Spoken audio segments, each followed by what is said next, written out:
Bienvenidos al podcast de Campus Pasión. Hoy con unos invitados ilustres, buenos amigos y gente que te va a hacer pensar y repensar muchas cosas. Estamos en un lugar muy especial, no sé si lo podéis notar, pero esto es Hogar Asubio. Es una casa de restauración emocional y espiritual para jóvenes aquí en la zona de Cantabria, el norte de España, y nos han cedido el lugar para poder grabar este podcast. Y bueno, si no lo sabes, actualmente desde Campus Pasión estamos lanzando nuestro nuevo seminario online Descifrando Israel. Y ya las plazas están a punto de agotarse. Si no te has inscrito, es el momento. Quedan tan solo unas pocas horas para cerrar inscripciones. Campuspasión.com. Te esperamos allí para hablar de temas acerca de Israel, el fin de los tiempos y la belleza de Jesús. Con Steven Arik, judío mesiánico, que realmente te va a ayudar a tener una mirada diferente de lo que está ocurriendo en el mundo hoy. Y dicho esto, en este podcast de Campus Pasión, hoy tengo a buenos amigos. Está Nets Gómez, Benjamín Núñez y Jaume Torrado. Bienvenidos. Gracias. Encantados de estar aquí. Sí. Al principio parece que no hablan mucho, pero luego va a ser difícil callarles. Estamos muy emocionados porque hoy vamos a hablar con cámaras de aquello que generalmente hablamos cuando las cámaras no nos están grabando. Sí. Quiero deciros que ellos constantemente tienen en su conversación a Jesucristo, los últimos tiempos, el plan de Dios con Israel, y simplemente vamos a seguir la conversación, pero con unas cámaras grabando. Entonces, me gustaría que comenzásemos con un titular corto. Por ejemplo, Nets, cuando hablo acerca de Jesús, un titular, ¿qué te viene a la mente? El amado que viene pronto. Si hablamos de los últimos tiempos, un titular. Los últimos tiempos sería... yo creo que él viene pronto, ¿no? Uh-huh. Israel, un titular. Yo le pondría el pueblo o... Israel es el lugar, es el pueblo que Dios ha escogido como centro de la historia. Buenísimo. Benjamín, un titular sobre Jesucristo. El que el Padre le puso, el más hermoso de los hijos de los hombres. Un titular sobre los últimos tiempos. Ese hombre viene como a casarse con su iglesia y es un juez. Y un titular sobre Israel. El instrumento de Dios para traer su reino. Wow, esto se está poniendo picante. Vamos, Jaume, un titular sobre Jesús. Pues el que provocó que esté enfermo de amor. Qué tremendo. Un titular sobre los últimos tiempos. Yo diría, la hora viene. Uh-huh. Él está pronto para regresar. Y un titular sobre Israel. Para mí, entre otras muchas cosas, después de todo lo que han dicho ellos, para mí sería la brújula del tiempo. Wow, tremendo, tremendo. ¿Cuántos están emocionados? Poned en comentarios si estáis expectantes por lo que vais a escuchar en los próximos minutos. Y quiero también saber desde dónde nos estáis viendo. Por favor, ponedme la ciudad y qué comida me recomendaríais comer si voy a visitar esa ciudad. Es bueno, ¿verdad? Nets, te gustaría saberlo. Por supuesto que sí. Bueno, vamos a empezar hablando acerca de... Realmente estamos en los últimos tiempos. Sabemos que cuando leemos el Evangelio, particularmente las cartas paulinas, constantemente se hace mención que ya de alguna manera se inició esa temporada llamada los últimos tiempos, como si desde hace 2000 años estuviésemos en los últimos tiempos. Yes. Pero ¿hay algo que pudiese anunciarnos, algunas señales de que en esta generación estamos más cerca que nunca, que quizá nosotros seamos la generación que contemple los sucesos de los últimos tiempos y por lo tanto la segunda venida de Cristo? ¿Qué pensáis? ¿Cuáles serían esas señales inequívocas que están como anunciándonos el tiempo que vivimos? ¿Quién empieza? Es que bueno, yo creo que para tener esta conversación me gustaría dividirlo en dos. específicamente para eso, Itiel. Una es, tenemos las señales macro señales, que son a nivel mundial, pero también son innegables, ¿no? Son las que la Biblia nos dice que estos son trastornos mundiales. Y yo pondría en la segunda categoría las cosas que podemos interpretar de cosas que la Biblia dijo, que podemos empezar a ver, tendencias. Y si podemos hacer la diferencia, entonces no estamos dados al error, a hacer un error, ¿no? De decir, esto es esta persona, o ser muy puntuales. Pero yo creo que la Biblia nos da permiso de ser puntuales con las cosas cósmicas, globales, evidentes, como la reconstrucción de un templo. Sí. Eso es evidente, no hay lugar a interpretación ahí. La restauración de Israel como nación en 1948, eso es, no hay lugar a dudas ahí. La toma de Jerusalén en 1967, después de 2000 años de estar muerto la nación de Israel como Estado. Tremendo. Ninguna cultura ha durado más de 40 años fuera de su nación, exiliados. Israel, después de 2000 años, regresa y ahora es una potencia mundial en todos los sentidos. Okay. Entonces, esas son cosas evidentes que podemos ver. Y ahora podemos ver en la segunda subcategoría cosas, tendencias que empezamos a ver, como el movimiento de oración y adoración día y noche. Y estaba leyendo esta mañana que en Isaías 62, 6 y 7, Dios literalmente hace dos cosas. Él da permiso. Dice, sobre tus muros, oh Jerusalén, he puesto guardas día y noche, no callarán. Luego se voltea sobre esa generación y dice, ustedes los que se acuerdan del Señor, o sea, ustedes que están orando, clamando por la restauración de Jerusalén, no le den descanso hasta que restaure Jerusalén. Entonces, dice, voy a levantar una generación en el mundo que va a clamar a favor de Jerusalén, que no son judíos. Y dos, les voy a dar permiso a esa generación de no clamar hasta que en sus días vean que es restaurado. Tremendo. Entonces, Dios mismo en Isaías 62 conecta el movimiento de oración hacia Israel con la expectativa de que esa generación vea.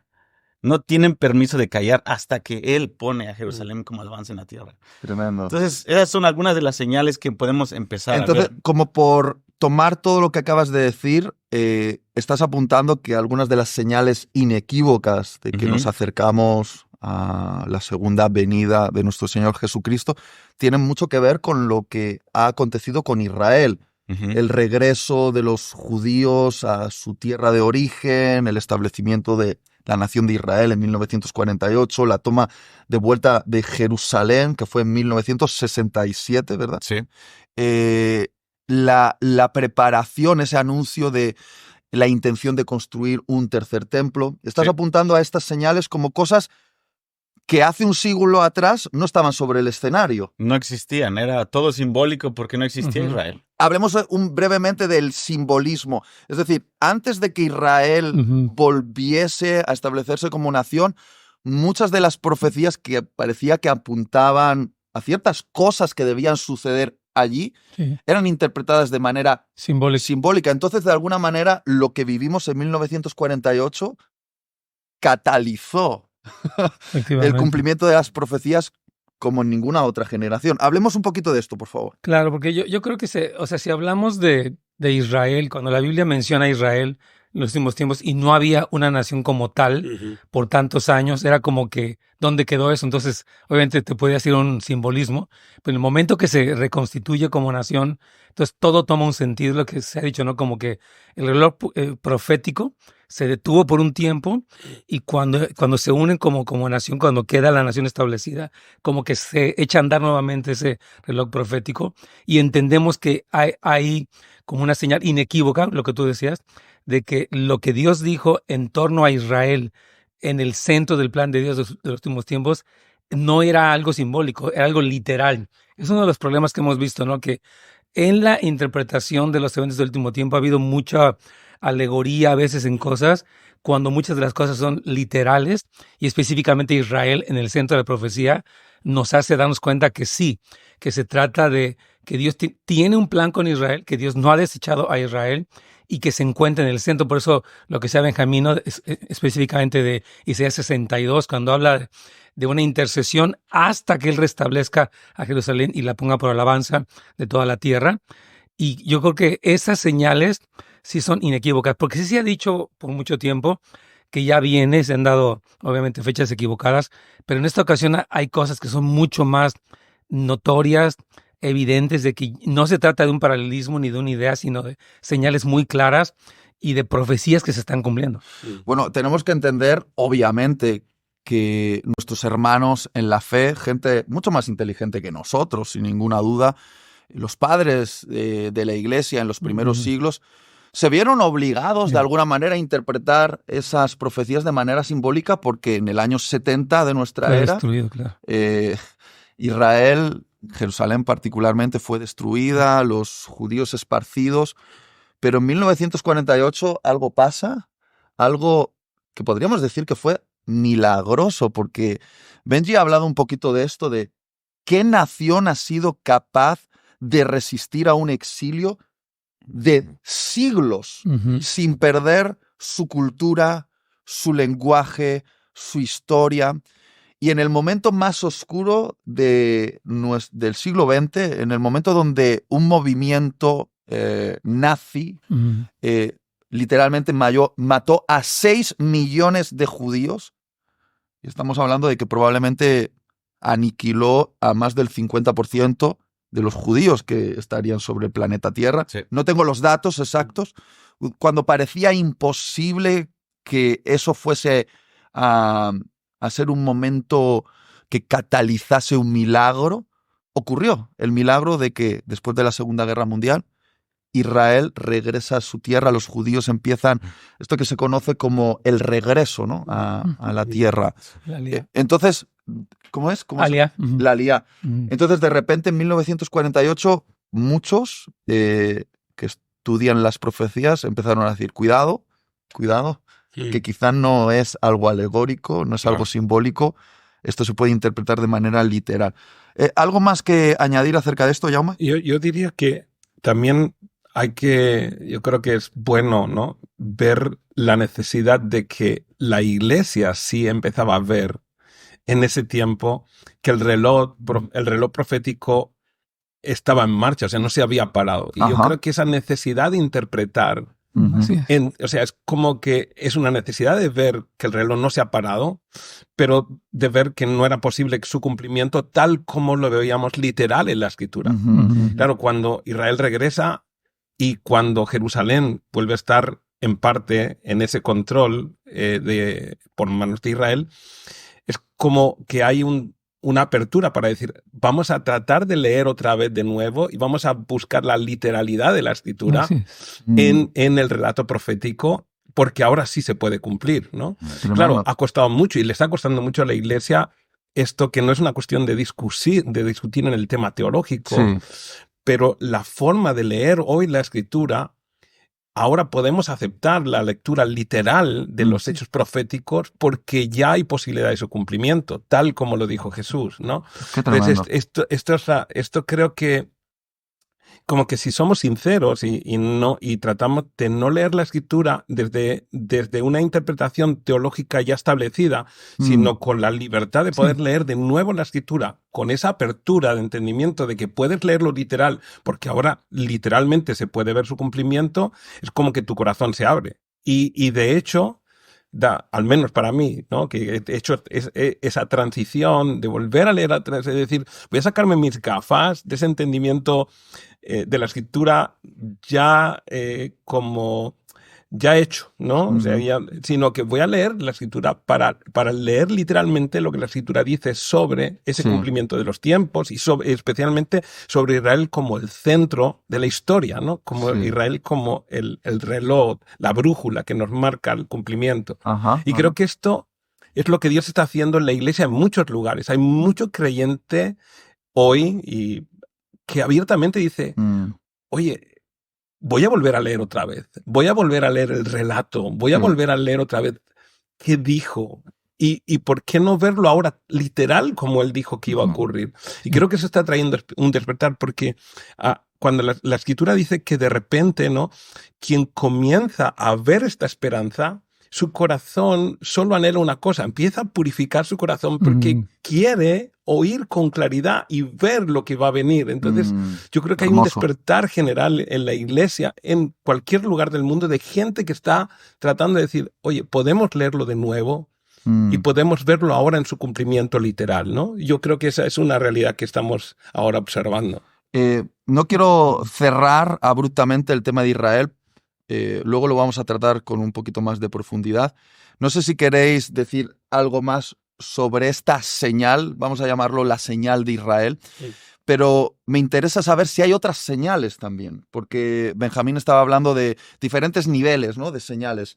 Quizá la más poderosa es la que hemos puesto sobre la mesa, pero hay otras señales que apuntan que estamos acercándonos al final.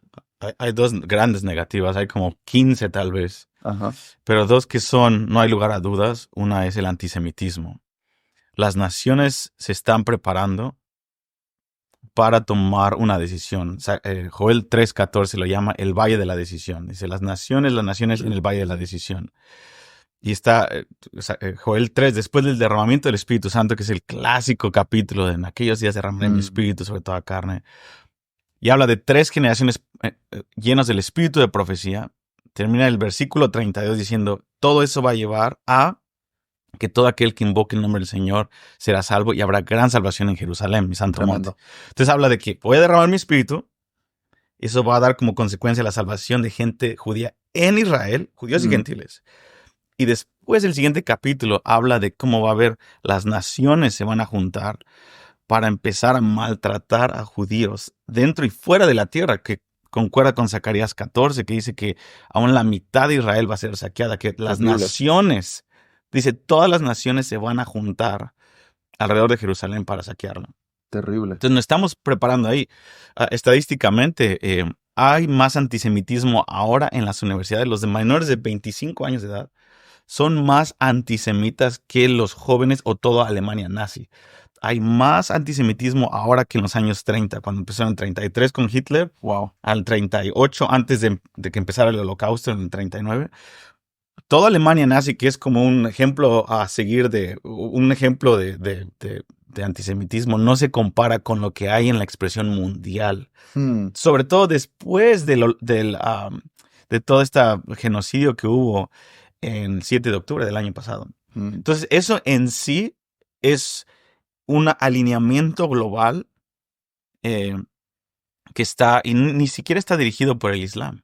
Yeah. Está dirigido tanto por el Islam en una parte, como el humanismo por otra parte, como los woke por otra parte, no respeta razas ni países, ni cualquiera que sea el pretexto. Parece ser que el chivo expiatorio del mundo vuelve a ser una vez los judíos. Y eso es un odio demoníaco que el Señor anunció.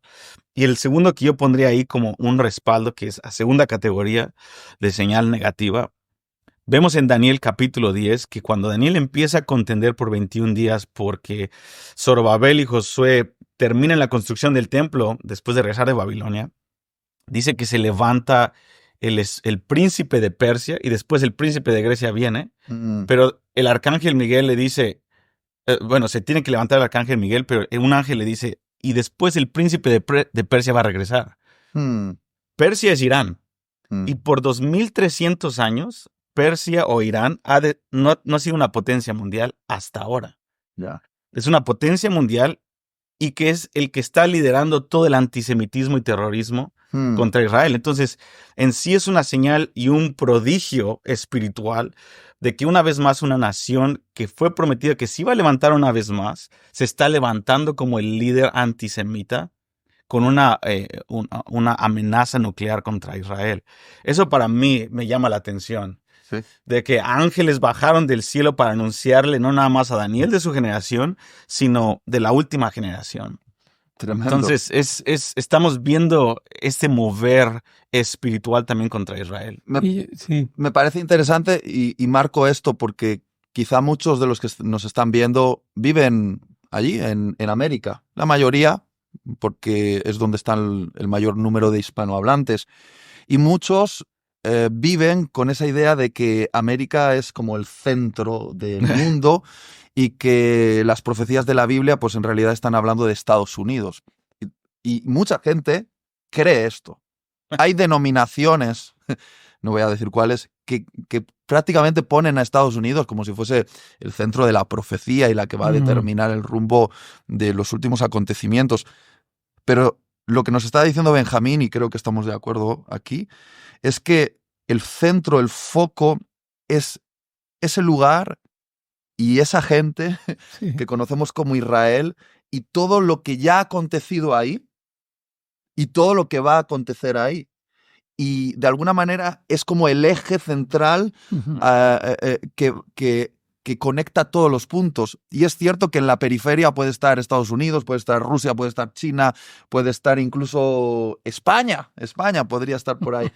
Pero tenemos que entenderlo siempre desde esa mirada, como desde ahí hacia el mundo. Y creo que eso es una manera correcta de entender las profecías, que fueron escritas desde ese contexto, desde ese lugar.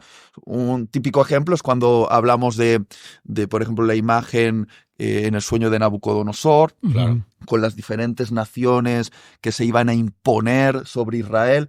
Claro, todo eso, esas naciones son las que conquistaron ese terreno de tierra. No estaba hablando de los aztecas, de los mayas o de los de Genghis Khan al otro lado del mundo. Estaba hablando de lo que estaba ocurriendo en esa región del mundo. Sí. Y los acontecimientos finales siguen teniendo como eje central Israel. Por esa razón, el tema de Israel no debería ser un tema secundario. Absolutamente. Y sin embargo, en la mayoría de iglesias lo es. Es como algo anecdótico. Sí. Quizá luego podemos hablar acerca de cómo la teología del reemplazo, que ha sacado como a Israel de escena y ha dicho, Israel ya no forma parte del plan, ha sido para nosotros una confusión a la hora de leer las profecías bíblicas. Ned, ¿sí vas a decir algo? Sí, yo me decía algo. Es que, o sea, lo comentaba Jaume, ¿no? Yo creo que hay una manera de leer la Biblia desde un punto de vista alegórico, que de alguna manera muchas escuelas o muchos lugares donde la interpretan fue así, pero ahorita a la luz de lo que está pasando, sí podemos, como se llama, tener una lectura fresca, decir, ok, vamos a leerlo otra vez a la luz de lo que está ocurriendo, y esto nos va a dar como una perspectiva más clara, porque repito, hay gente que dice, bueno, dijo que iba a venir, no ha venido, ya pasaron 2000 años, ¿Y qué hay? Porque siempre ha habido guerras, siempre ha habido enfermedades. Yo quisiera mencionar tal vez dos cosas importantes también. Una, yo creo que la globalización de tantas cosas, por ejemplo, esta pandemia que vino, que fue porque Cristo habló que iba a haber enfermedades y pestes, y esto que pasó en el 2019, 2020, fue algo que sacudió al mundo entero. Fue una cuestión que dijimos, wow, o sea, una enfermedad que castigó al mundo y que habló de lo que habló Jesús, porque eventos se dieron a nivel local mucho tiempo, pero ahora estamos viendo cosas a nivel global como esto. Y otra cosa es la multiplicación de la maldad. Yo creo que la maldad, siempre ha habido maldad, pero actualmente, ¿no? Todas estas redes de narcotráfico y tráfico humano, etcétera, sí hablan de una señal muy evidente donde el mundo se está perfilando obviamente a la gran ramera, que me parece que después vamos a hablar un poco sobre esto, que es el sistema de maldad institucionalizado y toda esta, la fuerza que va cobrando, ¿no? Y que tiene que ver con el antisemitismo. Porque como dice Benjamín, ¿no? O sea, es increíble que después de lo que pasó en el Holocausto, o sea, la frase era nunca jamás, y estamos viendo que otra vez este antisemitismo se levanta, dizque muy racional, defendiendo a Palestina, y tenemos que hablar un poco de la historia de todo esto para saber que todo lo que está profetizado se está perfilando hacia allá y que definitivamente llega un punto en el que las naciones se están dividiendo. Los que están por Israel, los que están contra Israel, se han constituido, están entrando en ese valle de la decisión, donde están diciendo, estamos tomando un lado u otro lado, y eso sí se está perfilando pues para los eventos del fin del tiempo. Entonces creo que sí es importante que cuando leemos la Escritura empecemos a tomar en cuenta los eventos que están ocurriendo para tener una comprensión más clara y preparar nuestro corazón para lo que viene. Pero, Nets, sé que esto probablemente ya está creando polémica en los comentarios del podcast. La cuestión, cuando hablamos de ponernos del lado correcto, ¿estamos hablando de un asunto político? ¿Estamos hablando de ponernos del lado de las decisiones que toma Netanyahu, el primer ministro de Israel? ¿O de qué lado estamos hablando cuando hablamos de ponernos del lado de Israel? Porque yo creo que aquí existe una confusión fuerte respecto a esto. ¿Significa que nos ponemos del lado de las decisiones políticas o de el plan de Dios con Israel? Por favor, ¿podemos aclarar esto? Porque no quiero que ya me censuren llegado a este punto y dejen de escuchar el resto del podcast porque consideren que somos ultrasionistas y que apoyamos todo lo que hace Israel y cómo lo hace y con las decisiones que toma, ¿no? Entonces, me gustaría que aclarásemos este punto que para mí es importante y creo que es donde hay mayor confusión. ¿Qué podríais decir sobre eso? Sí, yo creo que, o sea, para empezar, ¿no? O sea, obviamente las decisiones políticas, militares y demás, no todas son acertadas, yo creo, y es algo que se puede analizar más a fondo, pero definitivamente estamos a favor del plan de Dios para Israel. Israel necesita salvación, necesitamos orar por la salvación de Israel. No quiere decir que Israel como nación sea perfecta, sino que Israel fue elegida por Dios porque Él quiso, no porque tuviera ninguna virtud especial, es su soberanía que eligió un pueblo difícil y que los colocó en el centro, porque creemos que la historia de Dios es Israel céntrica. Él va a venir a Jerusalén, va a vivir allí, según Zacarías 8:4 y demás. Entonces creo que sí, cuando hablamos de estar del lado correcto, es por eso el entendimiento de la Escritura es clave, ¿no? No es tanto que nos convertimos como en fanáticos de Israel y la convertimos como en un amuleto de la suerte, ¿no? De que ora por Israel porque es de buena suerte, porque dice que te va a bendecir. Más bien, sí, ¿no?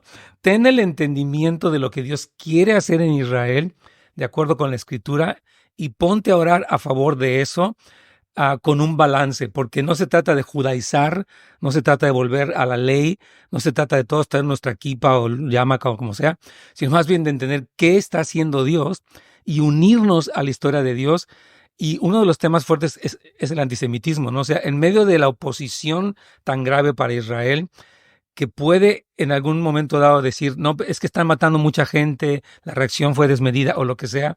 Tenemos que entender, sí, Israel como nación no es perfecta, pero insisto, fue elegida y vamos a entender la historia de Dios para no terminar del lado equivocado de la historia. Dios va a cumplir su plan y si no entendemos podemos acabar del lado equivocado de la historia. Y yo creo que juntamente con lo que dice Nets, o sea, para que la gente de alguna manera se sienta la libertad. Israel se endureció y por su dureza es que gracias nosotros hemos tenido la oportunidad de conocer. Entonces, Israel necesita salvación.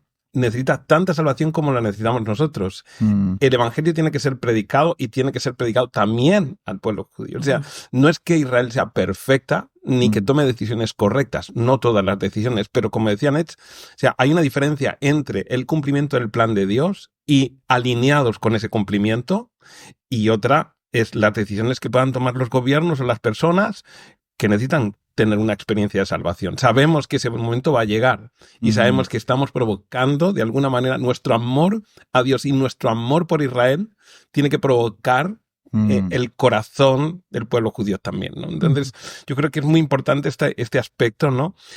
Y ver que en ese entendimiento de que hablabas tú de las señales, ¿no? Yo creo que Benjamín habló muy bien sobre esto, ¿no? Hay un área que aprendemos mucho de Benjamín sobre las partes que tú puedes ver de cumplimiento y otras que también podemos ver que, por ejemplo, cuando Jesús habla de este acontecimiento, del tiempo de su regreso y de cuando los discípulos preguntaron lo que preguntamos todos. ¿Cuándo? ¿No? ¿Cuándo va a ser esto? ¿Y qué señales habrá de tu venida? ¿No? Y podemos ver ahí que de todas, podríamos hacer un montón de podcasts solamente con eso, ¿no? Pero hay algo que sí que podemos entender. Juntamente con el cumplimiento literal de algunas realidades proféticas, también vemos otra realidad. Y es que son esas señales que están ahí, que podemos ver que Jesús las asimila como a un embarazo, ¿no? Y habla de esos dolores de parto, ¿no? Me gusta mucho esa perspectiva porque eso tiene que ver, Jesús lo compara con el nacimiento, ¿no?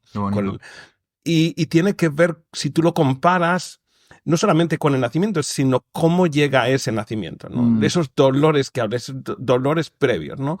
Y a medida que esos dolores se hacen más intensos y a medida que esos dolores se hacen más frecuentes, tú puedes percibir que el tiempo se acerca. No tenemos el día, no tenemos la hora porque está reservado solo por el Padre. Bueno, podemos entender a través de todo esa cercanía, ¿no?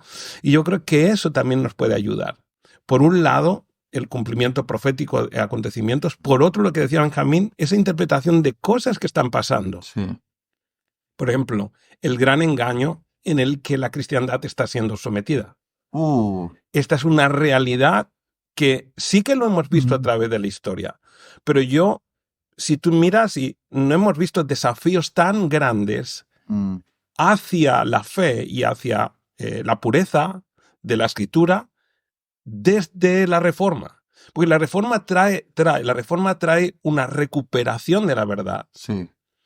Hoy estamos viendo algo que nunca hemos visto, porque sí que ha habido apostasía, sí que ha habido momentos en que la humanidad ha ido perdiendo su espiritualidad, pero nunca ha habido, como lo hay ahora, una corriente tan profunda dentro de la propia iglesia a traer confusión sobre la verdad. O sea, a traer engaño sobre la verdad. Y al final, una de las señales que Jesús nos habla, sobre todo la primera de las que habla, ¿no? Muchos van a venir en mi nombre. O sea, cuánta verdad acerca de Él está siendo confundida dentro, porque Jesús no está hablando a la gente no creyente, está hablándole a su gente, está hablando a está hablándole a la iglesia que está interesada en saber cuándo van a ocurrir eso. Y Él dice, todo esto va a acontecer previamente y va a haber una gran confusión en mi iglesia y va a haber una gran confusión sobre la verdad, ¿no? Muchos van a venir en mi nombre, o sea, muchos van a traer una verdad diferente, un evangelio diferente, ¿no? Y yo creo que toda esta frecuencia con la que estamos viendo todo esto, ¿no? El atrevimiento a hacer algo que la cristiandad no se ha atrevido en la historia. Yo me acuerdo de mis principios como creyente, mi pastor me decía, la Biblia dice que no puedes tocar ni una tilde ni una jota, ¿no? O sea, la palabra no se puede modificar, o sea, la palabra es la palabra, ¿no? Hoy en día encontramos el atrevimiento a sacar versiones de la Escritura sustituyendo realidades que han sido verdades por todo el tiempo para poder decir lo que a lo bueno, a lo malo, tratar de convertirlo en bueno, ¿no? Entonces, vemos toda esa frecuencia de todas esas señales que Él habla, el amor que se va a enfriar, los tropiezos que vamos a ver, que estamos viendo ya. Esa frecuencia, esa intensidad, también es otro elemento que nos ayuda a entender que lo que Jesús nos insta una y otra vez, estad atentos, tenemos que estar velando, tenemos que estar despiertos cuando todos los demás están durmiendo. Tenemos que madurar con urgencia porque hay un alimento que la iglesia tiene que comer ahora, en este tiempo, y tiene que estar comiendo ese alimento para poder permanecer firme para ese tiempo final. Tremendo. Toda esa realidad también se une a esta otra, ¿no? Es como esas dos realidades que hablaba Benjamín, que yo creo que son fundamentales hoy para la iglesia. Permitidme que resuma hasta aquí, porque esto es como un capítulo del podcast, ¿no? Estamos hablando de esas señales que nos anuncian que estamos cerca del tiempo del fin. Entonces, hemos hablado del restablecimiento de la nación de Israel en su tierra después de casi 2000 años de dispersión. Hemos hablado del crecimiento innegable del antisemitismo y de cómo las naciones están tomando partido. Hemos hablado acerca de cómo el engaño está afectando a la iglesia y la puede estar llevando hacia llamémoslo así, una apostasía final. ¿Habría alguna otra señal que consideréis que es innegable, que nos anuncia que estamos cerca y que esta puede ser la última generación? Es la más positiva, aparte del sonar de la séptima trompeta que viene después, es la gran comisión. El evangelio, Mateo 24:14. Y este evangelio del reino será predicado en todas partes del mundo. Tremendo. Para testimonio de ellas, y entonces vendrá el fin. Y lo dice justo antes del versículo 15, que es cuando el anticristo toma posesión del templo para hacer la abominación desoladora para los últimos 3 años y medio. lo que inaugura los últimos 3 años y medio de tribulación es una explosión del evangelio, una iglesia avivada que va hasta los confines de la tierra para terminar la gran comisión, que es no nada más predicar el evangelio, que es el evangelio del reino, que es literalmente un discipulado de restaurar, que es lo que pasa en este lugar físico. Sí. Por eso estoy todavía tocado es un lugar en donde no nada más se les predica el evangelio, sino que se sana. Porque una cosa es recoger los peces, pero ¿quién va a limpiar los peces? Jesucristo nada más les predicó, les dio panfletos y se fue. Dijo, ven y sígueme. Entonces, Jesucristo, el profeta, que es el autor de los últimos tiempos, que es el rey de Jerusalén, la ciudad del gran rey, él nos dice, en mi ciudad, antes de que venga ese maligno a desafiar el templo y a empezar los últimos 3 años y medio, yo mismo voy a tocar a mi iglesia y va a haber una explosión de evangelismo, de misiones y de discipulado. Wow. Mientras yo envío los obreros, yo ya levanté, yo soy el mismo Dios de Isaías 62, yo voy a enviar bazucas del cielo, por así decirlo. Voy a tener guardas en los muros de intercesión, voy a tener una explosión de adoración y de oración como nunca antes en la historia para cubrir esos obreros que van a ser lanzados a la mies y después vendrá el fin. Entonces el Señor no nos está lanzando así a los últimos tiempos. Él va a preparar, Él va a ponerle aceite a la máquina. ¡Qué tremendo! Antes de que todo esto suceda. Y aparte de eso, como decíamos, una parte que es lo físico, ¿no? Pero lo espiritual, como les mencionaba Daniel 10, las potestades literalmente van a ser derrocadas del cielo en los últimos días para que el movimiento de oración, las oraciones de los santos invadan el planeta. Entonces, si ponemos varias cosas juntas, yo nada más pondría la cereza arriba del pastel, que es la gran comisión que va a cubrir, junto con el movimiento de oración y de adoración en las naciones, va a ser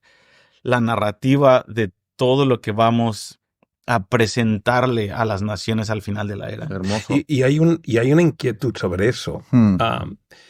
Yo creo que el cumplimiento de la Gran Comisión ya estaba en el corazón de la Iglesia, en el entendimiento de la predicación del Evangelio hasta lo último de la tierra, que por cierto, hay que decirlo que cuando se hizo esta proclamación, lo último de la tierra era muy cerca de esta tierra. Así que, sí, aquí en España. Sí, ¿no? Pero algo que no sé si yo he ido dándome cuenta, o sea, percibiendo una inquietud general en la Iglesia que cada vez ha sido más creciente y ahora lo es, pero muy profundo porque está en el corazón de la cristiandad, es la recuperación del entendimiento correcto de lo que es el discipulado, de lo que dijo Jesús en la Gran Comisión. Yo creo que ahora se ha gestado en el corazón de la Iglesia inquietud. Hay muchos movimientos, comenzando desde la Lausana, pero muchos movimientos que están preguntándose, ¿estamos discipulando correctamente? Y se está saliendo de la idea que el discipulado es una clase de 1 hora a la semana para entender que el discipulado es un acompañamiento, una transferencia de vida, ¿no? Y que la Iglesia tiene que redescubrir otra vez cuál era realmente la Gran Comisión, qué era realmente la Gran Comisión cuando Jesús dijo, id y hacer discípulos, ¿no? Yo creo que esto también se ve en algo no superficial de 1 o 2, sino de la cristiandad. O sea, el Espíritu Santo está hablando al corazón de la Iglesia, despertando al liderazgo global a hacerse esta pregunta y decir, necesitamos reformar esto. Necesitamos reformar este entendimiento y tenemos que bajarlo a las comunidades de base, tenemos que bajarlo a la comunidad, a la iglesia local, porque y la Iglesia va a ser la protagonista del final. No los grandes líderes, sino la Iglesia va a ser la protagonista del final, la que va a traer ese cumplimiento. Yo creo que esto también es otra de las señales, como decía Benjamín, ¿no? Esa gran comisión, que yo creo que ir hasta lo último de la tierra, ya algo que llevamos unos cuantos años encendida la Iglesia con esta realidad y los grandes movimientos misioneros de hace 100 años. Pero ahora yo creo que hay algo que está como permeando, llevándonos a un nivel superior. Y no es solamente ir a predicar, sino es hacer discípulos, ¿no? Y ese hacer discípulos, este discipulado, creo que es lo que también nos muestra otra evidencia clara, ¿no? De que estamos llegando a ese entendimiento global. Y ese derramamiento del Espíritu Santo que va a venir de forma global, ¿no? Un gran derramamiento del Espíritu Santo. Y que nada más añadir, todo está increíble, todo lo que están diciendo está súper clarísimo. Yo creo que algo que estamos viendo últimamente es el entendimiento de los últimos tiempos, porque dice Daniel 12 también que los entendidos resplandecerán. Y yo cuando tengo de cristiano como 48 años, y sí he visto cómo Dios ha traído una luz y un entendimiento de lo que está ocurriendo de una manera gradual para que estemos preparados. Entonces, esta claridad que está viniendo y que mucha gente se está abriendo a decir, ok, vamos a entenderlo bien, mejor para responder bien, es clave, yo creo. Y lo segundo, yo creo también, o lo que quisiera yo añadir, todo lo que han dicho está excelente, es la revelación de Jesús como el novio. Yo creo que este entendimiento de lo que dice el Espíritu y la novia dicen ven, el corazón de Jesús como el novio apasionado que viene por su novia, esta revelación realmente sí ha sido algo que estábamos comentando yo con Jaume, cómo o sea, vivimos en polos opuestos del planeta y estamos en este corazón siendo despertados por el libro de Cantares, por ejemplo, para entender quiénes somos para Él y quién es Él para nosotros. Entonces, yo creo que este entendimiento sí está llevando a despertar una iglesia apasionada, capaz de mantenerse firme en la gran tribulación, si después hablamos de ese tema, de lo que entendemos que va a pasar, pero creo que son toda una serie de cosas. Por eso yo creo que quienes nos están viendo tienen que entender que no es como una moda más donde decimos, ahora sí ya entendimos, pero que hay evidencia bíblica, entendimiento bíblico de lo que está ocurriendo para prepararnos para lo que viene. Entonces yo creo que animaría a todos a que tuviéramos una postura abierta, decir, Señor, como dice Apocalipsis 1, ¿no? Bienaventurados los que leen, los que entienden y los que guardan las palabras de esta profecía. Entonces creo que es un momento de entendimiento. Y nada más un punto que no se me quita de la mente es que la primera prevención de Jesús cuando le preguntan, Señor, ¿cuándo será esto? Lo primero que dice, mirad que nadie os engañe. O sea, creo que esa prevención de Jesucristo a la iglesia de estos tiempos es tienes que tener un nivel de discernimiento para saber qué está ocurriendo. Y es con la Escritura, no es para los teólogos más avanzados o los escatólogos, lo que sea. Es para la iglesia que está entendida y puede discernir los tiempos. Creo que eso es muy clave porque sí va a haber mucho engaño. Lo que tú hablabas, por ejemplo, de la teología del reemplazo, algunas ideas que han estado en la iglesia y que Dios nos está sacudiendo de eso para entender cuál es nuestro lugar a favor de Israel y a favor del Señor también. Vale, hasta aquí, porque creo que hemos llegado a un buen punto. Me encanta que esto no es una mesa de conspiranoicos que han entrado en internet para buscar las últimas conspiraciones sobre los reptilianos y parten desde ahí, desde cosas que están ocurriendo en el mundo para intentar encajarlas después en la profecía bíblica. No. Hemos partido de la Escritura, hemos hablado de cosas que están anunciadas en la Escritura, que son señales inequívocas de que la venida de nuestro Señor Jesucristo está cerca. Sí. Israel, su nación, el crecimiento del antisemitismo, la apostasía creciente, la Gran Comisión, el movimiento de oración a nivel mundial. Sí. Creo que hemos señalado algunas de las más fuertes y creo que en cierto modo ya deberían ser suficientes para convencernos de que hoy estamos viviendo todo esto con mayor intensidad que hace 100 años atrás o 200 años atrás. Sí. Entonces, en este punto, aunque probablemente habría más señales en las que podríamos navegar, me gustaría que abriésemos otro tema bien complicado, tema por el cual yo he sido censurado, me han anulado eventos, me han llamado hereje y creo que a vosotros también os han dicho esas cosas bonitas por el camino. Vamos a hablar acerca de el rapto. Entonces, quiero anunciar desde el principio que cualquiera que tenga un mínimo de entendimiento teológico, sabe que cuando hablamos de posturas acerca de la segunda venida, el arrebatamiento, cómo sucede o cuándo sucede, no estamos en el ámbito de la herejía. Es decir, si uno tiene una posición diferente a otro, el otro no puede decir del diferente es un hereje. Y cualquiera que diga que otro es un hereje por una posición escatológica que se ha debatido durante bastante tiempo, es que tiene un entendimiento teológico muy limitado y debería leer más. Lo digo Lo digo por si quieres ponerte a insultar ya en los comentarios. Quiero que sepas que probablemente solo muestres que no lees mucho. Y probablemente tus errores ortográficos en los comentarios también demuestran que no lees mucho. Perdonadme, este es mi podcast, puedo decir, ¿no? Lo que quiera. Lo que estoy intentando decir es que vamos a entrar en un tema donde podemos estar en desacuerdo. Esto no significa que nosotros somos más inteligentes que otros que dicen algo diferente a lo que vamos a decir nosotros en esta mesa. No estamos valorando quién es más espiritual, más inteligente, ni quién tiene razón. Obviamente, los que estamos en esta mesa creemos lo que creemos porque tenemos un compromiso con la verdad.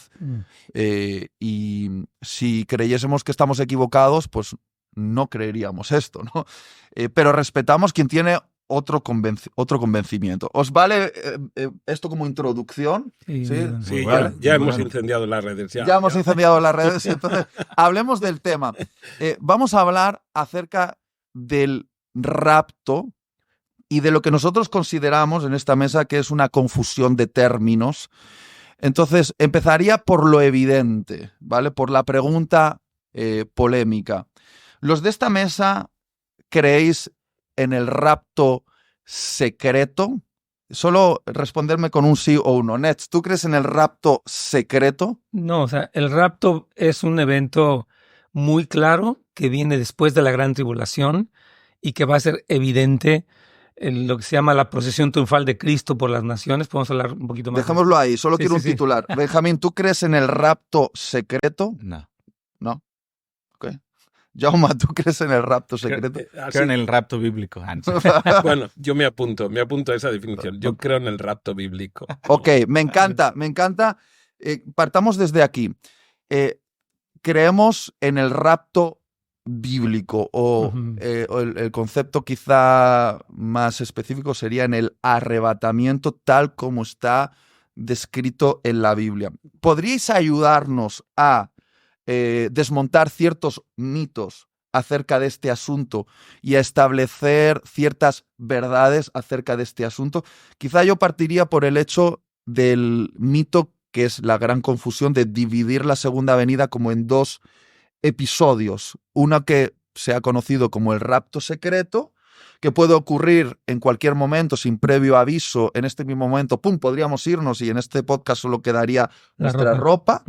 Y luego un periodo donde gente se queda en el planeta Tierra, los que no han sido raptados, el anticristo se manifiesta, hay todo este conflicto que se conoce como la Gran Tribulación. Y después hay un segundo acontecimiento que sería como una segunda venida visible y gloriosa de Jesucristo.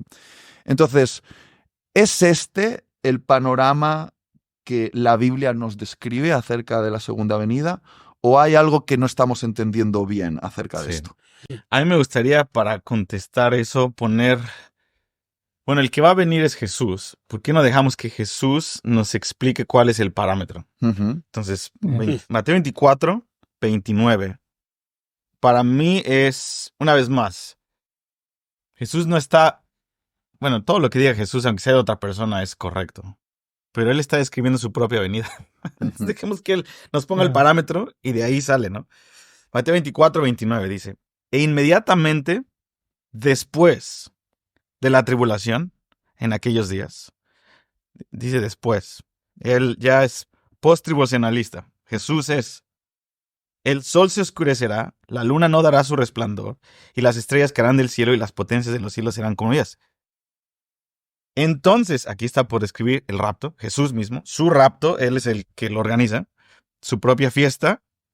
Entonces aparecerá la señal del Hijo del Hombre, que es Daniel 7, 13, en el cielo, la segunda venida, un solo acontecimiento, y entonces lamentarán todas las tribus de la tierra y verán al Hijo del Hombre viniendo sobre las nubes del cielo con poder y gran gloria. Y aquí es el rapto: enviará a sus ángeles con gran voz de trompeta y juntará, Perusia, a sus escogidos de los cuatro vientos desde un extremo desde el cielo hasta el otro. Entonces, Jesucristo describe esto como un solo acontecimiento. Es primero la gran tribulación, después la señal del Hijo del Hombre, su aparición. Él desciende como Daniel 7, el Hijo del Hombre. las naciones lo ven, Apocalipsis 1:5, todo ojo le verá. Y mientras él va en su procesión triunfante hacia Jerusalén, como el Hijo del Hombre de Daniel 7, en esa procesión él empieza a enviar a sus ángeles para raptar a sus escogidos. Ujú.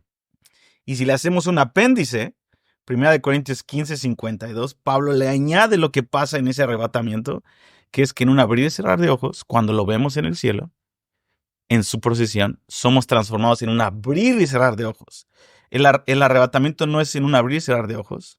La transformación es en un abrir y cerrar de ojos, pero el arrebatamiento va a ser una...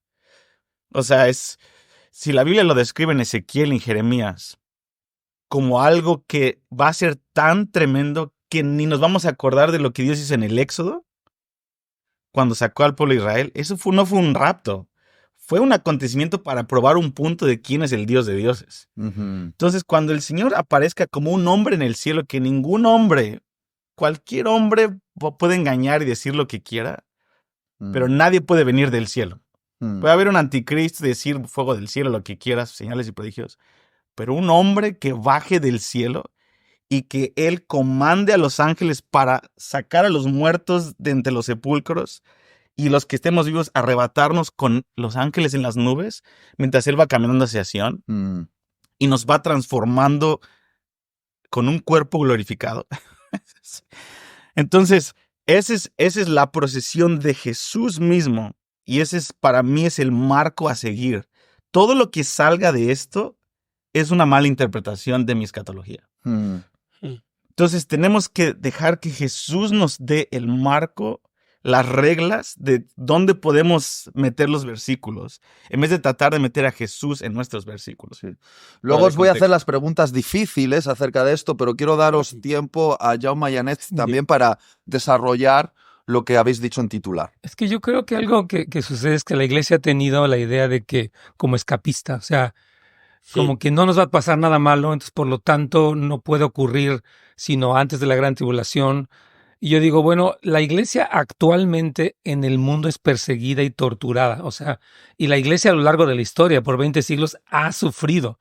Entonces la idea escapista de que nosotros, esta generación del siglo XXI o lo que sea, como que somos la generación especial que no va a pasar por nada, ni siquiera es consistente porque la iglesia está pasando por cosas, porque creo que mucha de esta manera de percibir el arrebatamiento como un evento basado tal vez en Left Behind y en otras novelas, la verdad es lo que les ha dado su teología para pensar que no es así, pero como dice Benjamín, es tan claro. Mateo 24 es como el mini apocalipsis de Cristo, ¿no? Cristo explica lo que va a pasar antes, durante y después.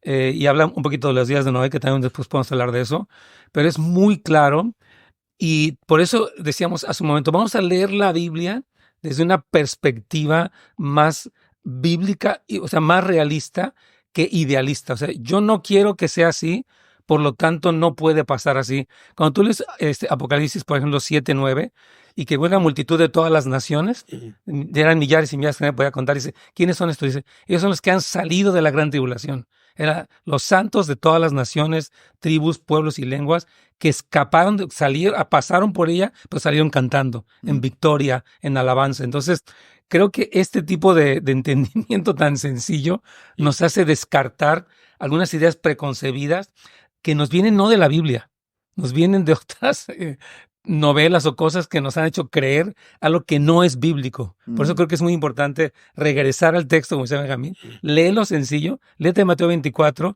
y adquiere tu convicción escatológica de Mateo 24, obviamente más de todo lo demás también. Y yo de hecho nada más diría que la gente me ha preguntado, ¿no? ¿Cuáles son los versículos en los que te basas para decir que la iglesia va a ser arrebatada antes de la gran tribulación? Y la respuesta debería ser, no existe ninguno. Más bien dime cuál es un versículo en contexto que nos dice lo contrario. No existe, cero en contexto. Pero luego lo vamos a hablar porque hay una argumentación para los que creen lo otro. Y quiero que hablemos de esto sin que el podcast se convierta en un estudio bíblico, porque no es el momento, pero sí, por lo menos, dar pinceladas del asunto para que la gente siga explorando. Jaume, sé que querías decir algo. No, yo creo que a mí me gustaría puntualizar dos cosas. Lo primero de todo es que dentro de esta discusión que tenemos, ¿no? Y que ahora está, bueno, aflorando porque creo que esta situación de poder ahora leer la escritura de una forma más literal te da opciones a recuperar algunas cosas. Lo primero de todo es que la venida del Señor fue el combustible de la iglesia primitiva. De hecho, la segunda venida del Señor es el cumplimiento del plan global de redención. O sea, y esto la iglesia lo está recuperando ahora porque nosotros nos quedamos en la cruz. Nos hemos quedado durante muchos años en el mensaje de la cruz y es central porque el cumplimiento de los últimos tiempos comienza en ese momento. Pero la iglesia se ha quedado sin entender que el evangelio del reino, el evangelio que vino a predicar Jesús y el evangelio que predicaban los apóstoles es mucho más global. De hecho, los propios apóstoles no tuvieron un entendimiento hasta el último minuto, cuando fuera de Jerusalén, Jesús asciende, después de haber resucitado incluso, Jesús asciende a los cielos y el ángel tiene que decirles, ahora sí, a este, tal como le veis ascender, le vais a ver volver. Y de repente es como que cobra toda una realidad, y de repente este hijo de hombre, de Daniel, ahora sí que puede ser cumplido, porque hasta ese momento no había un hijo de hombre en el cielo. Sí, pero Jesús asciende. Entonces, quiero decir que esta esperanza en el corazón de la iglesia, que fue el combustible de la iglesia primitiva, que estaba incluida dentro del mensaje de Pedro, que fue incluido en los primeros mensajes del Evangelio, porque la redención es el plan eterno. O sea, la redención de todas las cosas, de todo lo creado, no solamente de nuestra vida por la eternidad con Él, sino de la tierra, de todo lo creado. Es Dios restaurando todo al principio original. Entonces, quiero decir que primero tenemos que recuperar esto, porque el problema de la discusión escatológica, de la discusión teológica sobre esto, pasa porque discutimos sobre aspectos que no han encendido todavía nuestro corazón. Sí. Y por eso discutimos sobre aspectos de teología que no están encendiendo el corazón de la iglesia. Yo no sé si Pedro y los demás apóstoles discutieron mucho, pero para mí, y esto cosecha propia, yo creo que lo único que hizo prevalecer a ellos en el aposento alto para estar allí hasta que se cumplió el derramamiento del Espíritu Santo es la revelación que hubo con ellos cuando el ángel les dice, que vais a ascender, va a regresar para cumplir todo lo profético. Claro. Entonces de repente dijeron, ¿qué hay que hacer? Bueno, él ha dicho que tenemos que predicar hasta lo último. Y ellos pueden haber dicho, pues vamos a hacerlo, ¿no? Porque en realidad este fue el mensaje de Pedro. Vamos a salir a predicar. Y él dijo, no, todavía no podéis. Hay algo que tiene que venir, tiene que haber un derramamiento del Espíritu Santo para que lo podáis hacer en el poder. Pero ellos no fueron, mucha gente, es mi propia cosecha, pero yo no creo que ellos agarraran este fuego de predicar el Evangelio porque vino sobre ellos el Espíritu Santo. Ya estaba. El denuedo vino por el poder que les dio el derramamiento del Espíritu Santo, pero el fuego, el deseo de cumplir todo lo que faltaba para su venida, para que Él regresara, estaba en ellos. Entonces, digo esto porque si encendemos nuestro corazón, nuestra lectura de la Escritura va a ser otra. Me gusta. No va a ser una discusión teológica, que es lo que hay. Además, la iglesia primitiva, hasta tan solo, creo que no han llegado 200 años, la iglesia nunca tuvo esta discusión. La iglesia ha vivido todo el tiempo entendiendo que van a vivir unos tiempos difíciles que llamamos los tiempos de la tribulación y que la iglesia pasaría por ahí. Hace tan solo 200 años que la iglesia está con esta discusión. Entonces, yo digo esto porque vamos a entrar, descifremos esos elementos, pero yo le digo, hay una parte pastoral de todo esto. Tenemos que decirle a la iglesia, escucha, antes de ponerte a discutir esto, si tu corazón no está ardiendo, ¿de qué sirve? Sí. ¿De qué sirve entrar en esa discusión como iglesia? Sin duda.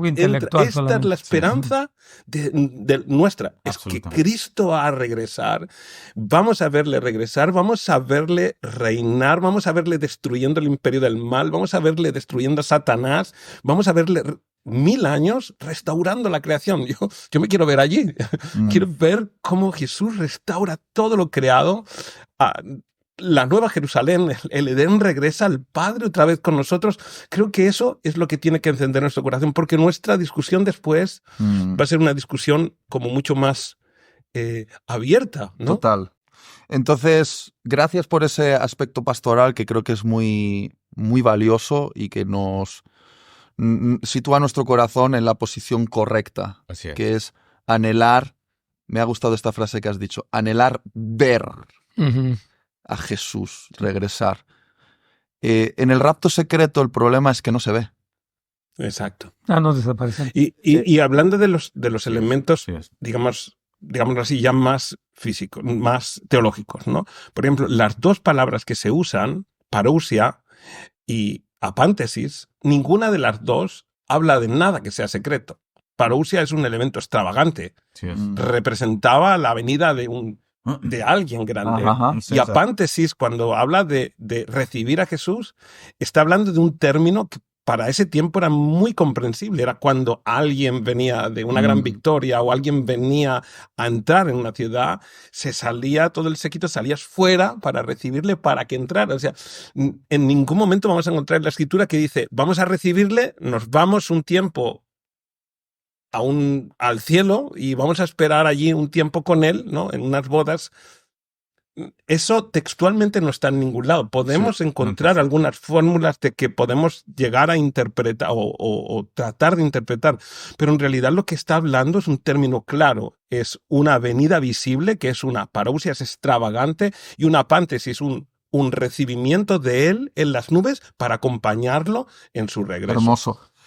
Quiero daros tiempo para desarrollar el tema. Estamos aquí para poner algunos argumentos sobre la mesa, pero con ese corazón que Jaume nos ha invitado a tener, sin ninguna duda.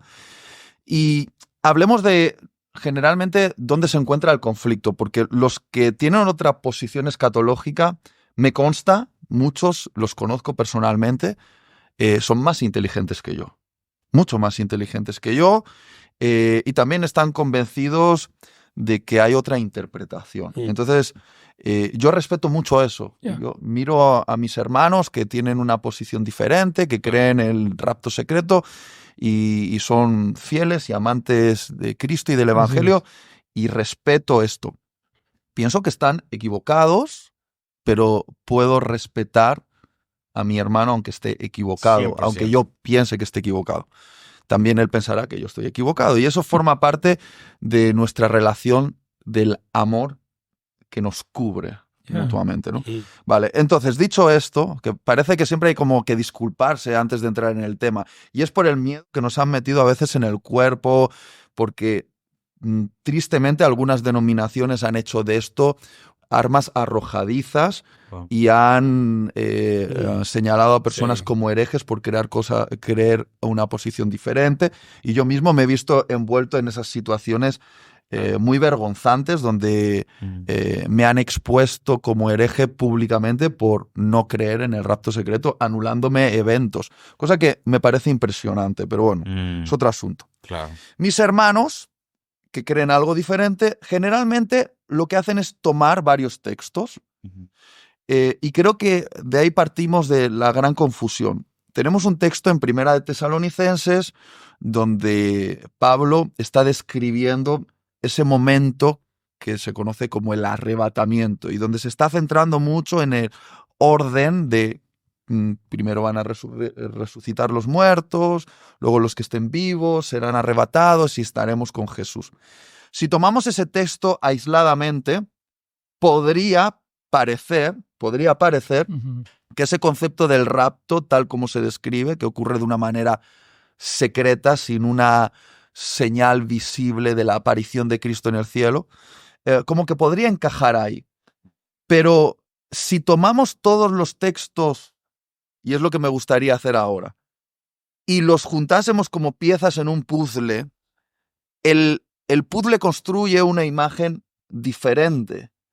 Y para mí algo que me ayudó, y esto fue gracias a algunos de los que estáis aquí en la mesa, al escucharos a vosotros, para mí lo que fue determinante es entender la señal de la trompeta, ¿vale? Porque para mí lo que es común en todos los textos es la trompeta. Sí, entonces, y me gustaría que uniésemos esos puntos. Siempre se está hablando de una última trompeta, de la séptima trompeta, de la trompeta final. Jesús habla de esa trompeta en Mateo 24. Pablo habla de esa trompeta. Apocalipsis habla de esa trompeta. Y esa trompeta es como que crea el nexo de unión de todo el acontecimiento. Y siempre que se habla de esa trompeta final, que por cierto, si es la trompeta final, ya no suena ninguna otra trompeta después. Trompeta no. Y la Biblia especifica que es la séptima trompeta. Parece que cuando unes las diferentes piezas, cuando suena esa trompeta, hay una segunda venida gloriosa, visible y que conmueve el cosmos. Y también ocurre lo que conocemos como la resurrección de los muertos y el arrebatamiento de los que están vivos. Entonces, ¿nos podéis ayudar a juntar estas piezas? Porque yo ya os he escuchado hablar de esto. De hecho, Benjamín tiene como un saludo muy especial que es, bueno, hasta la séptima trompeta. Sí. Entonces, me gustaría que nos ayudaseis a juntar todas estas piezas y mostrar que realmente si no lees aisladamente los textos, parece que el puzzle dibuja esta imagen de una segunda venida visible y gloriosa y un arrebatamiento que ocurre en ese acontecimiento cósmico global. Así es. ¿No? Entonces, ayudadnos a establecer ciertas conexiones. ¿Podemos hacerlo sin que sea demasiado denso?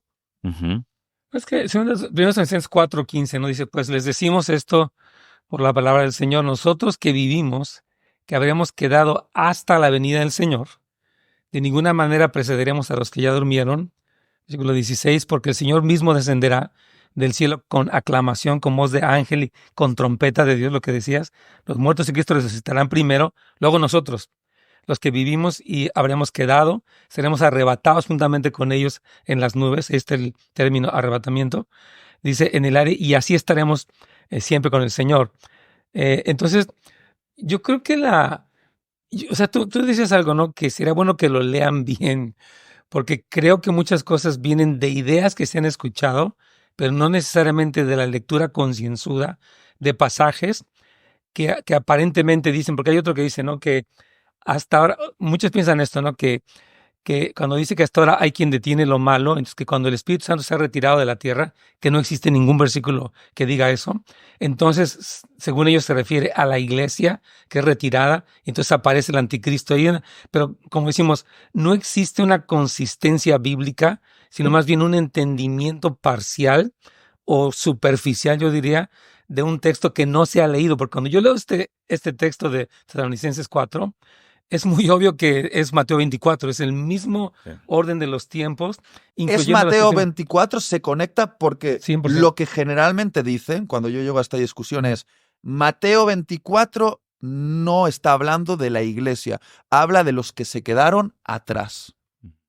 Sí. Esto es lo que es como Mateo 24 hay que sacarlo, los cristianos no deberíamos leer mucho Mateo 24 porque habla de los judíos y de los que se quedan atrás y tal, es otro acontecimiento. O sea, literalmente el argumento que se utiliza, yo lo sé porque lo he hablado con personas y les he dicho, Primera Tesalonicenses se conecta con Mateo 24 y dice, no se conecta. Y digo, pero ¿no está hablando exactamente de lo mismo? ¿No está hablando...?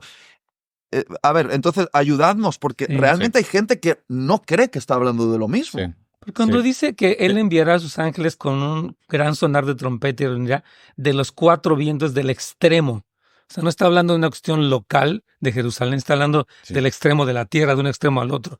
Por eso no podemos pensar que Mateo 24 se refiere a un evento local, aunque obviamente la abominación desoladora va a ocurrir en Jerusalén, pero Jesús está hablando aquí de un evento global, está hablando de algo a nivel, dice, de un extremo del cielo hasta el otro. Y yo creo que hay que respetar la interpretación de Jesús. Jesucristo, al decir Mateo 24, 25, da 5 parábolas y las señales de los tiempos, ¿no?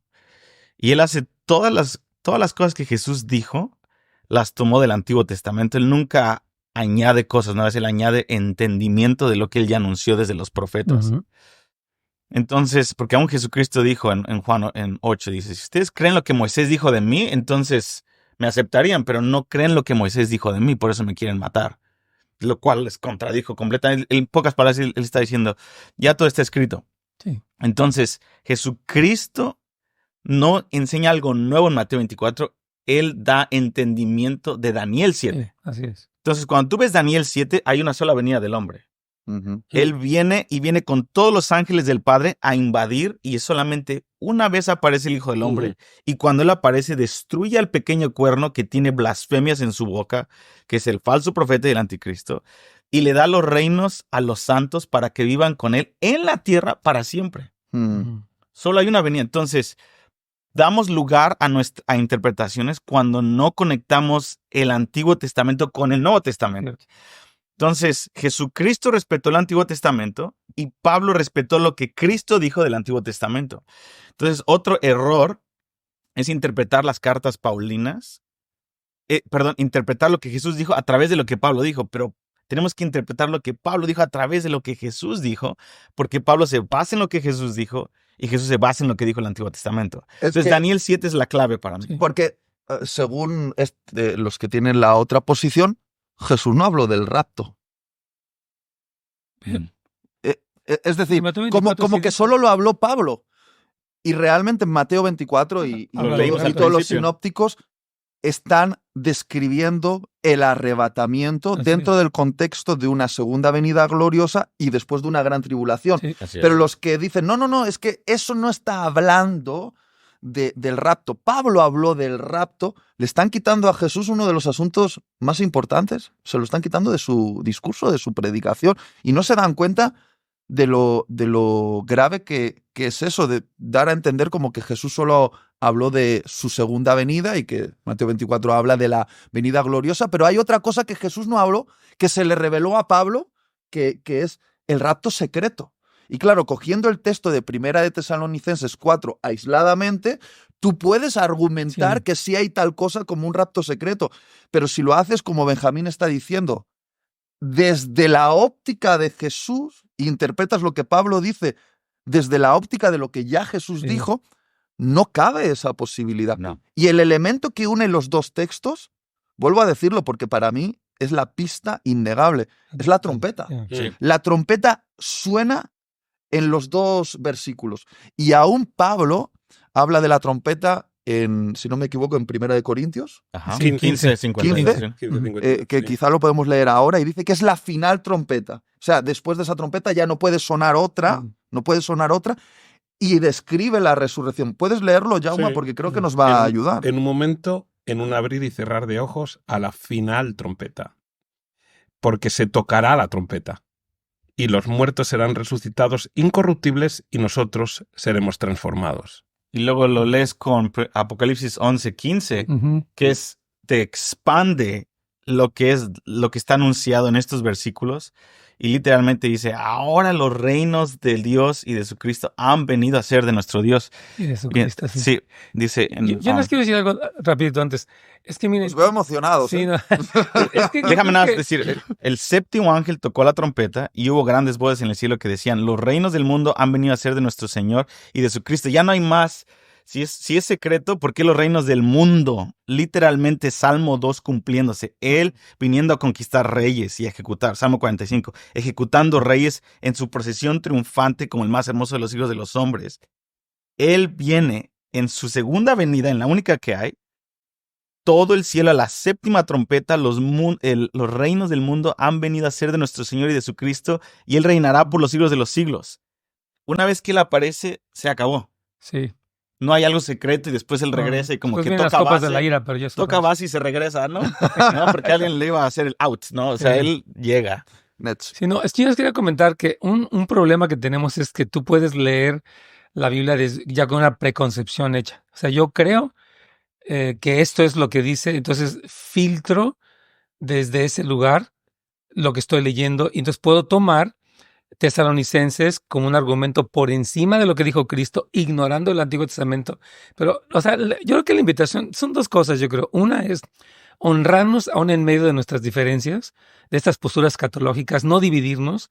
Yo creo que es muy importante el que tengamos, o sea, lo que tú decías al principio, ¿no? Respeto por una posición diferente, diálogo en este tipo de cosas, escucharnos uno al otro, porque nuestra meta no es sentirnos superiores o los que tienen la última revelación, sino es unirnos con el cuerpo de Cristo para esperar su regreso. Todos estamos de acuerdo con que esa parte yo creo que es fundamental. O sea, estar unidos en lo que, o sea, la parte que nos une a todos es que al final todos los que esperamos es que Él venga, ¿no? Sí. Pero también, fíjate, cuando el mismo, o sea, la conversación, por ejemplo, de Pablo en segunda de Tesalonicenses, en el capítulo 2, Él une las dos cosas directamente, Él dice. Otro texto, segunda de Tesalonicenses 2. Él dice, pero con respecto a la venida de nuestro Señor Jesucristo y nuestra reunión con Él. O sea, incluso fíjate cómo dice, puede ser, o sea, el orden en que Pablo lo relata en relación a la venida de nuestro Señor Jesucristo y nuestra reunión con Él. O sea, no nuestra reunión con Él y su venida. Okay, Él dice, en cuanto a su venida y nuestra reunión con Él, ¿no? El mismo Pablo está relatando el orden. O sea, Jesús viene y la iglesia se encuentra con Él. Y a partir de aquí, Jesús completa su venida, ¿no? En ese, como decía Benjamín, ¿no? Sí, para mí es que, o sea, es como que es tratar de obviar realidades que tenemos, que la misma escritura nos deja ver. Él dice, os rogamos, hermanos, que no os dejéis mover fácilmente de vuestro modo de pensar, ni os conturbéis ni por espíritu, ni por palabra, ni por carta, como si fuera nuestra, en el sentido de que el día del Señor está cerca. O sea, el concepto es, primeramente, la venida del Señor tiene que ser algo que llene nuestro corazón de esperanza y no de temor. O sea, su venida no es algo que tenemos que estar muertos de miedo, porque si creemos que vamos a pasar por la tribulación va a ser algo terrible, sino la esperanza es, Él viene, la iglesia se encuentra con Él y venimos con Él en su procesión a la tierra, ¿no? Entonces yo creo que sí que es cierto que para mí el eje central donde nos tenemos que encontrar en esas conversaciones, no diría discusiones, no me gusta, ¿no? Pero claro, esa conversación es encontrarnos en el eje central. Aquí lo dice. O sea, no os conturbéis, o sea, no dejéis mover fácilmente, porque esto es un pack conjunto. Su venida y nuestro encuentro con Él es algo que va junto, está unido. Y termina de leerlo. ¿Cuándo ocurrirá ese pack? Y él dice, nadie os engañe de ninguna manera, porque no vendrá sin que antes venga la apostasía y se manifieste el hombre de pecado y el hijo de perdición, el cual se opone y se levanta contra todo lo que se llama Dios y es objeto de culto, tanto que se sienta en el templo de Dios como Dios haciéndose pasar por Dios. O sea, el acontecimiento central que marca los 3 años y medio finales, dice, esta venida no vendrá antes, o sea, este encuentro con Él y esta venida no vendrá antes de que el anticristo se manifieste, ¿no? Entonces, está clarísimo, ¿no? Como que Jesús tenía razón y después de esa gran tribulación, como que Él tenía razón. No, y lo que tú dices, o sea, que Pablo se está basando en lo que dijo Cristo, más que tomar a Cristo, o sea, tomar a Cristo o interpretarlo a partir de lo que dijo Pablo. Y es bien interesante que el 3 dice otra vez, nadie les engañe, que fue la primera reconvención de Jesucristo en Mateo 24 al hablar del fin de los tiempos. O sea, que Él sí nos advirtió, ya que ser realistas con esto, que en torno al aspecto de la segunda venida, por los falsos cristos y las interpretaciones equivocadas, iba a haber engaño que podría producir que estemos más bien en contienda que preparándonos para su regreso. Creo que es importante entender esa parte, ¿no? Sí, lo que está diciendo. Está tremendo. Me encanta que tenemos aquí unos pastores en la mesa que siempre están velando por el corazón de la gente. Me encanta porque creo que es el espíritu correcto para hablar de estos asuntos. Vamos a hacer solo una recapitulación. Sacad cuaderno y boli o apuntar en vuestra libreta estos textos bíblicos que son como piezas en un puzzle. Si me estoy dejando algo, me ayudáis, ¿vale? Porque en estos últimos 15 minutos que nos quedan vamos a hablar de cómo reaccionar como iglesia ante esta posibilidad de transicionar a través de la gran tribulación y estar presente en ese momento que no debe asustarnos, sino que debería ser un motivo de oportunidad para nosotros. Obviamente probablemente no sin martirio, pero bueno. Sí. Cojamos las piezas del puzzle.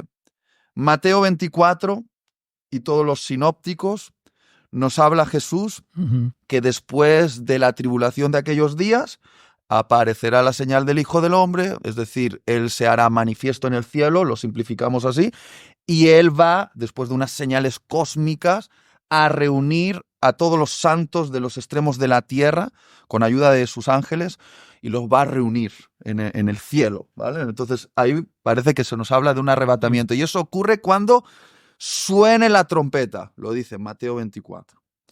Si vamos a la segunda pieza del puzzle, Primera de Tesalonicenses capítulo 4 y Primera de Corintios capítulo 15. Cogemos esas dos cartas de Pablo.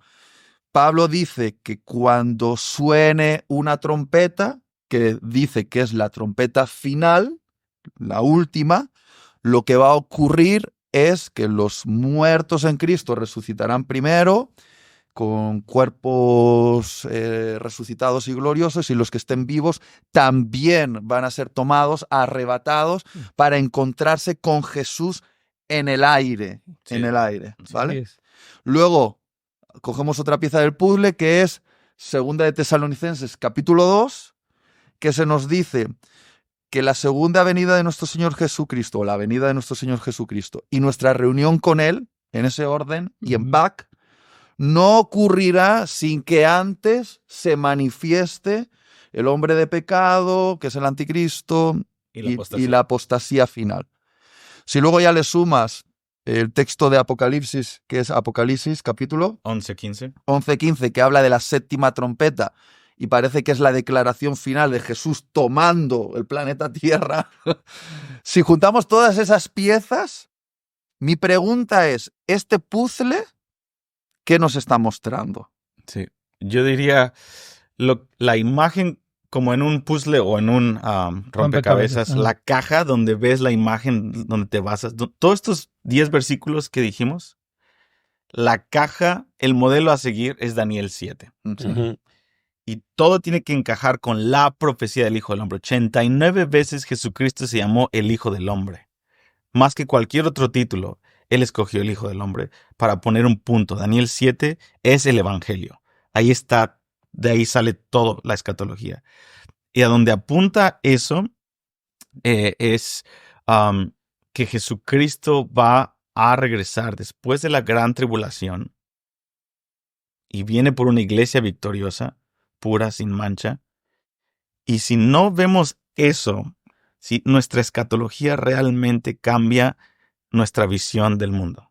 Uh-huh. Entonces yo creo que si no vemos eso, nuestro evangelio termina en Daniel 7, es nuestro marco a seguir, entonces no tenemos la urgencia necesaria ni la brújula y podemos tener ministerios usados y muchas cosas, pero no le estamos dando al 100% en el blanco, sí. Porque si nos vamos en un arrebatamiento antes de la tribulación, entonces dejamos a Israel con que los 144,000 los evangelicen, pero estoy desenganchado con una gran comisión de orar por Israel, con una gran comisión de terminar el evangelio, con una gran encomienda y privilegio de morir por las cosas que Jesucristo dijo. Entonces, tu pregunta es, ¿hacia dónde nos apunta? Uh-huh. Nos apunta a que debido a las profecías bíblicas que Dios nos dio gloriosamente, nosotros podemos vivir entregados sin temor a la muerte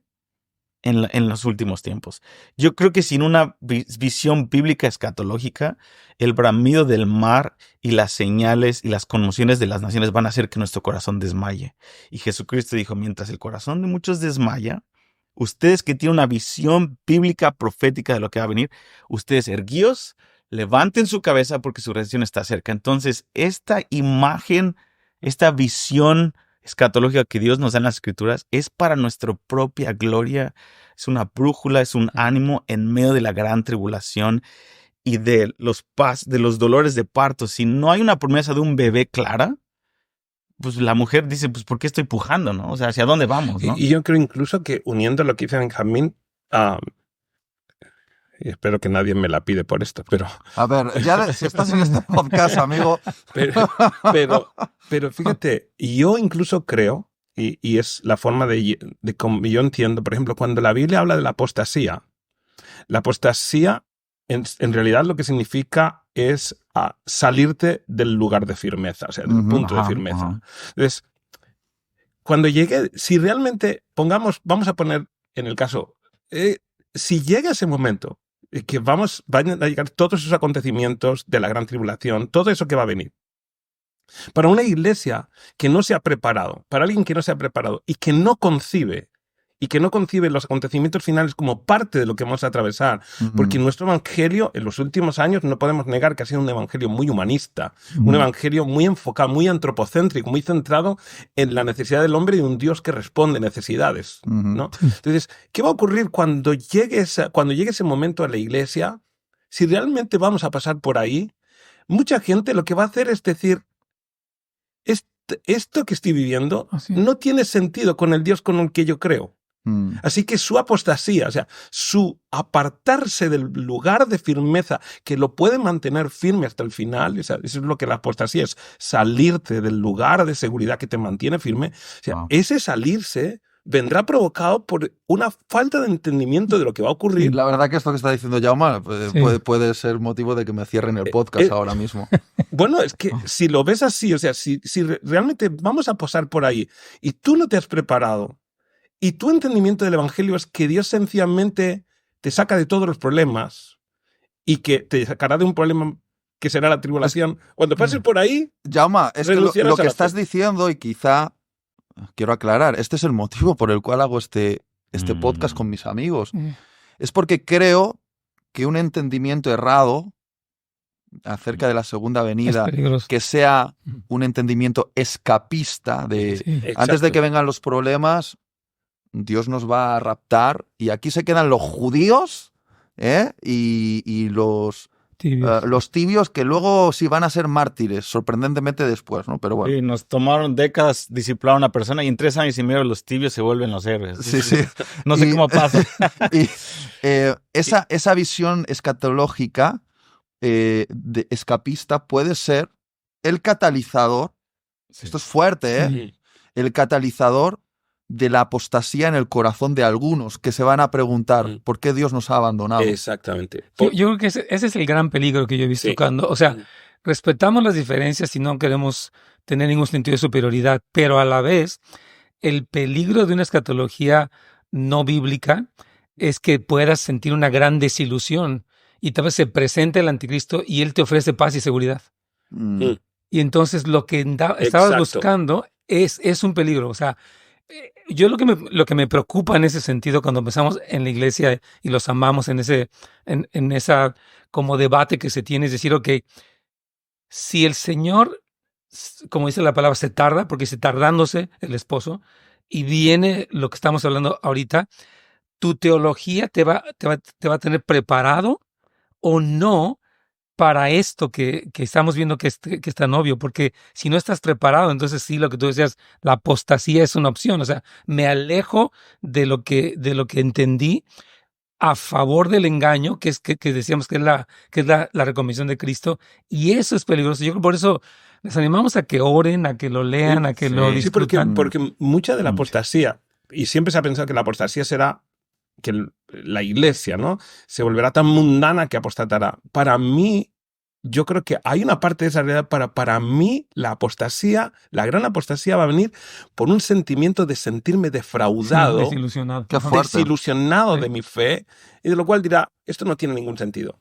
Esto que creí no es cierto. Dios me falló porque dijo que yo me iba a ir antes, ¿no? Y si unes esto con las advertencias permanentes de velar, estar velando. Y si nos vemos cuando dice el Señor, cuando llegue ese momento, Él habla y nos pone incluso en contexto, nos hace la figura de las 10 vírgenes, ¿no? 5 prudentes, 5 insensatas. O sea, ¿quién no se ha preparado para ese momento? ¿Quién no se ha preparado para esa medianoche, ¿no? ¿Quién no se ha preparado para ese momento cuando se escuche la voz y aquí Él viene? Obviamente va a vivir momentos en los que en medio de esa oscuridad no va a tener aceite para caminar lo que le quede de tramo, ¿no? Entonces, yo creo que para mí es muy importante este aspecto, ¿no? Porque al final, y ya diría como una frase muy pastoral, ¿no? Porque yo diría, al final, pongámonos en esta realidad, pongamos en la realidad de que vamos a poner que estamos equivocados los 4 y que en realidad va a haber un arrebatamiento previo y que no vamos a tener que vivir todo ese proceso de la tribulación. ¿Qué es lo único que hemos provocado? ¿Qué es lo único que hemos provocado? Hemos provocado una iglesia que se ha purificado, que ha hecho de la santidad un proceso profundo de su vida porque quiere verle regresar, quiere estar preparada para vivir y al final vamos a estar igual que los demás. Lo único que nuestra vida o nuestra motivación ha sido purificarnos, vivir en un aspecto como él dice, ¿no? ¿Quiénes son los que pueden subir a su presencia? ¿Quién es el que puede ascender a la presencia del Señor? Cuando tú vives esa experiencia vas a preparar una iglesia en una experiencia de pureza profunda en la que se prepara para un escenario que va a ser complejo para estar firme para poderle ver regresar y participar en las dinámicas del milenio con él, ¿no? Pero del otro lado no estás preparado. Es el problema que si estás Entonces, con la otra postura no estás preparado. Sé que es simplista, pero yo muchas veces digo, bueno, al final, si vamos a entrar en esa discusión y al final no te convence todo el argumento bíblico, yo creo que hasta lo más sencillo como es prepararse para esto, te prepara para cualquier escenario, ¿no? Benjamín, ¿a ti te gusta sufrir? No. Es decir, tú predicas esta verdad bíblica porque eres un masoquista del sufrimiento. No. Yo creo que a ninguno aquí nos gusta la idea de pensar que nos pueden perseguir por nuestra fe. Pero mi pregunta es, ¿somos conscientes del privilegio que tenemos de vivir en Occidente, que es un lado del mundo que ha sido evangelizado? Pero cuidado, ha sido evangelizado con la semilla de la sangre de nuestros mártires. Porque aquí en Europa había un imperio romano que aniquiló, mató a los primeros cristianos. El evangelio se expandió en Europa gracias al martirio de nuestros héroes de la fe. Que nuestros héroes de la fe, atención, no son los escritores, ni los cantantes, ni los predicadores. Nuestros héroes de la fe son los mártires. Y vivimos en un lado del mundo donde tenemos la protección lograda por el martirio de los que nos precedieron, porque estamos en una parte del mundo donde la fe cristiana ha creado una atmósfera de paz y respeto, incluso a otras religiones, porque en esta parte del mundo tú puedes ser practicante del Islam y no te van a matar por ser un practicante del Islam. Pero tenemos que entender que ya hay en otras partes del mundo donde nuestros hermanos, por ejemplo, en Oriente, están muriendo por causa de su fe. Ellos ya están viviendo una tribulación. Y tener esta posición de no, la iglesia occidental no puede pasar por la gran tribulación porque Dios no nos va a permitir sufrir, es tener una visión muy pequeñita de lo que ha pasado en la historia y de lo que está pasando en el mundo hoy, porque hoy hay más mártires globalmente que en toda la historia de los 2000 años de cristianismo en total. Hoy hay más mártires. Entonces, Benjamín, a ti no te gusta sufrir, a mí no me gusta sufrir, ni a Nets, ni a Jauma, pero al leer esto nos estamos preparando para vivir y morir por Cristo. Así es. Quiero que terminemos, porque nos quedan unos minutos para cerrar, con unas palabras de ánimo para aquellos que han visto la gran tribulación como algo a lo que temer, Así es. porque solo piensan en el sufrimiento. Y me gustaría que hoy nos dibujaseis en la mente la belleza de tener el privilegio de vivir el tiempo final, de plantarle cara al anticristo como una iglesia que no dobla sus rodillas ante su imperio del mal, y esperar, si Dios nos concede el don de no morir, porque muchos morirán, no todos, pero muchos de nuestros hermanos, y quizá nosotros también, moriremos como mártires, pero si logramos aguantar hasta que suene la última trompeta, poder disfrutar de ese momento glorioso. Y quizá es fuerte lo que voy a decir, pero yo no querría morir de cáncer. Yo no querría morir por un accidente de tráfico. Yo no querría morir por estar en el lugar equivocado y que alguien me quiera robar la cartera y me dé un navajazo. No querría morir por exceso de azúcar. No son muertes deshonrosas, son muertes que ocurren, pero yo le he pedido al Señor que me dé el honor de morir por Él. Yo realmente, si puedo pensar en una muerte gloriosa sería tener el privilegio de vivir la gran tribulación y si Él quiere que muera como mártir, morir. No tengo poder, ahora mismo yo tiemblan mis piernas al pensar en esto, pero he leído las historias de los mártires y siempre dicen que hay un poder dado por el Espíritu Santo para resistir el momento, como una gracia para el momento. Si me lo preguntas ahora, en mi debilidad, podría negar mi fe, pero confío en el Espíritu que me ha sido dado, que es un Espíritu que me va a ayudar a mantenerme firme hasta la última consecuencia. Entonces, en estos últimos minutos, quiero que miréis a esa cámara, a todos nuestros hermanos y hermanas que quizá tiemblan de miedo al pensar en la gran tribulación y que vamos a pasar por ahí y que dibujemos una imagen diferente, la imagen de que es nuestra gran oportunidad.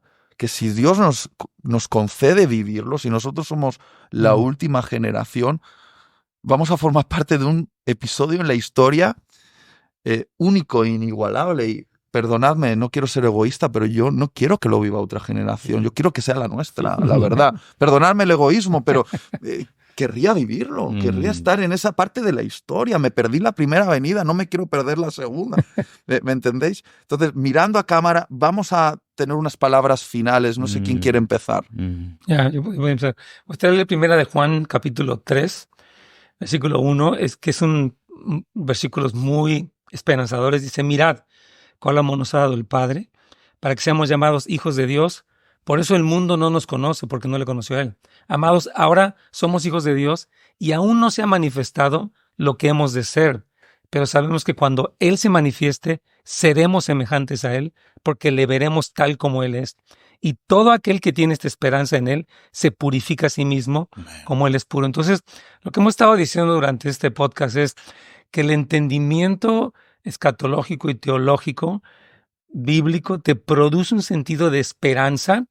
Y yo pienso en esto, ¿no? La iglesia primitiva que vemos en el libro de los Hechos, algunos pasaron por martirio, otros fueron preservados, otros sufrieron parcialmente cosas, pero Dios fue glorificado y la gracia de Dios fue suficiente. Entonces, desde esta perspectiva bíblica, tú puedes tener paz en que la gracia del Señor te va a sostener, número uno, y en que lo que viene es glorioso, porque cuando leemos Apocalipsis y estos libros, no es la historia del anticristo, es el triunfo de Jesucristo definitivo sobre la muerte, sobre el pecado, sobre Satanás, sobre todo. Entonces, si tenemos esta perspectiva, entonces nuestro corazón se llena de esperanza y nos motiva a la pureza de corazón, a la pureza en cuanto a la palabra. Entonces, nuestro ánimo yo creo que no es sembrar un sentido de miedo, al contrario, es de entendimiento y de preparación y de gozo, porque lo que viene es glorioso. Nuestro amado Salvador viene. Amén. Bueno, a mí hay dos cosas que me encienden, ¿no? Yo que miro un poco la perspectiva de las generaciones, ¿no? Y trato de ver en el momento en que todo parece haberse perdido, cuando Adán y Eva caen y pecan y el cosmos cae en esa maldición todo, ¿no? Pero como Dios dice, pero tengo un plan. ¿no? Tengo un plan, ¿no? Y él revela ese plan, le predica el evangelio. El primero en escuchar el evangelio es Satanás.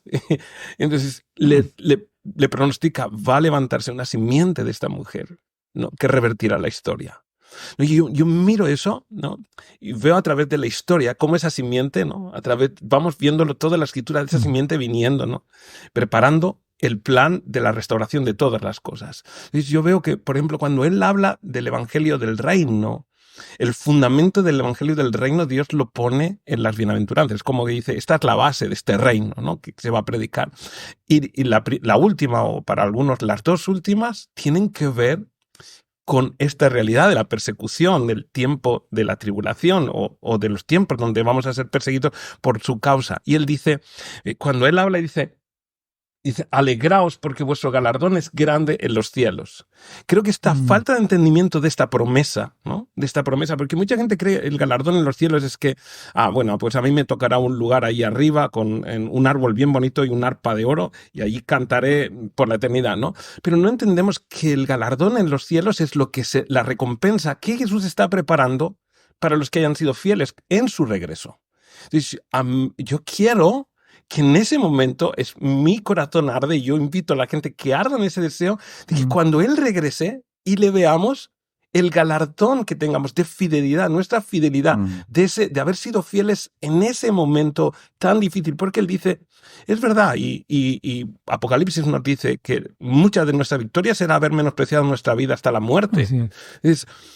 Pero cuando le veas, y el galardón que Él tiene para ti, no es tanto lo que te va a dar, sino la posición que vas a ocupar en todo el plan de redención. Es tu lugar si nuestra vida tan corta, 50, 70, 80, 100 años, lo que vivamos, ¿no? Yo le he dicho al Señor, quiero vivir tanto, lo que sea necesario hasta verte regresar, ¿no? Pero si lo vemos y le damos tanta importancia, la eternidad, el milenio, ¿qué lugar vas a ocupar en el milenio, amigo? ¿Qué espacio vas a ocupar en el milenio si tú no entiendes que esta parte prepara el galardón en los cielos que Jesús va a traer con Él? Entonces, yo creo que animar a la audiencia, si tenemos que pasar por ahí, tenemos que poder ser fieles hasta el final. Tenemos que aprender a cómo vivir, cómo entender, cómo leer la Escritura para que cuando Él venga, con ese galardón que trae Él con Él, nosotros podamos decir, Él pueda decir, bueno, ocupa este escenario.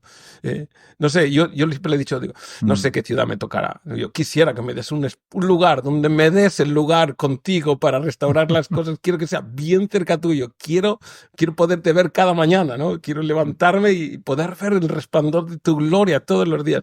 Pero creo que cuando generas esta esperanza, te vuelves, o sea, como decía Ned, ¿no? Purificas tu vida porque no anhelas otra cosa.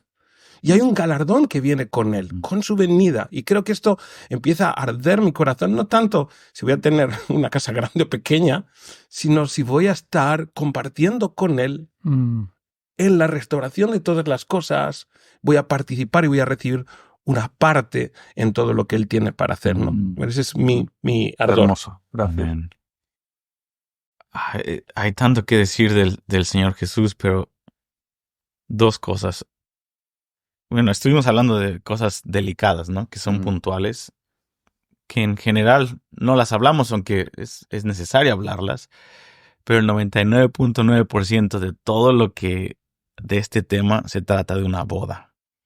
La boda es la meta, por el gozo puesto delante de Él, dice Hebreos.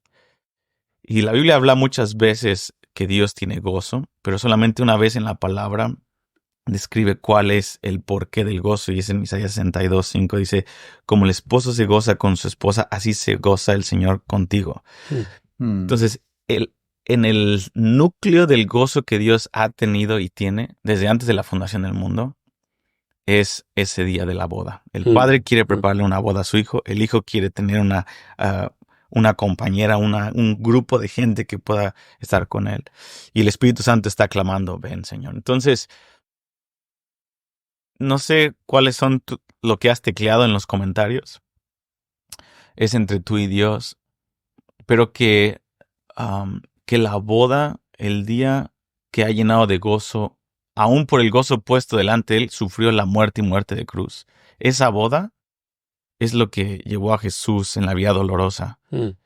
Y mientras nosotros nos acercamos a esa vía dolorosa de nuestra propia vida, o sea que seamos en la última generación, si no tenemos ese gozo puesto delante de nosotros, le estamos tirando a algo que es secundario y no es tan importante. Y estamos en un momento de 40 años inusuales en el occidente, que lo comparas con la historia. Siempre los cristianos verdaderos han sufrido. Estos 40 años han sido inusuales. Es como una pausa donde el Señor nos dio un break para aumentar cosas en el occidente. El 50% de la iglesia está perseguida todo el tiempo. Entonces, en este tiempo tenemos que, ver que hay una boda. Y si no tenemos la boda como nuestra meta, vamos a perder el gozo. Y el gozo del Señor es nuestra fortaleza. Y el Padre describe a Jesús, aún en su procesión triunfante, cuando Él viene a ejecutar reyes en su segunda venida, en Salmo 45, Él dice, tú eres el más hermoso de los hijos de los hombres, pero dice, pero tienes más gozo que todos tus hermanos. La descripción de Jesús, aún en sus juicios, es de un hombre con gozo. Entonces, cuando nos hace rechinar los dientes, nos hace enojarnos unos con otros, cuando aún hablamos de estas cosas, y no es gozo la bandera de los últimos tiempos que hay sobre nuestra cabeza, estamos errando. Que cuando Jesús habla de los últimos tiempos, cuando Jesús viene en los últimos tiempos, aún en medio de sus juicios, la bandera sobre él es gozo y hermosura. Y cuando se tornan las cosas feas y amargas, no le estamos tirando a la misma meta que es la boda. Eso es lo primero. Lo segundo, para terminar, Jesucristo es el buen pastor de Salmo 23. Y Él sabe llevarnos por el valle de sombra de muerte, y Él tiene una mesa puesta, y Él invita a nuestros angustiadores. Dice, yo aderezo mesa en presencia de tus angustiadores. La mesa del Señor hoy es tan suculenta que Él es tan seguro de sí mismo, de lo que Él tiene que ofrecer, que Él aún puede invitar a nuestros angustiadores a nuestra vida sin ningún reto de lo que Él puede darnos en la redención. Entonces estamos en el equipo ganador. Tenemos al buen pastor que ya conquistó el valle de sombra de muerte con el poder de resurrección. Entonces entremos, sigamos al Señor, al buen pastor en este valle en donde vamos a entrar, sabiendo que Él ya fue el primero de entre los resucitados, el primogénito de entre los muertos, al que nos amó, al que nos lavó con su sangre, ¿no? Apocalipsis 1:5 al 7. Este no es un tema de tristeza, este es un tema de sumo gozo. Y por eso clamamos Maranata. Amén. ¿No? Sí. Wow, qué final. Qué final. Bueno, yo me quedaría probablemente 2 horas más, pero tendremos que tener otro podcast en el futuro. Sí. Gracias por haber puesto sobre la mesa no solo argumentos, sino vuestro corazón. Creo que se ha visto con mucha claridad que lo que os mueve no es tener razón, sino que os mueve tener un encuentro cara a cara con vuestro amado, nuestro amado Jesucristo.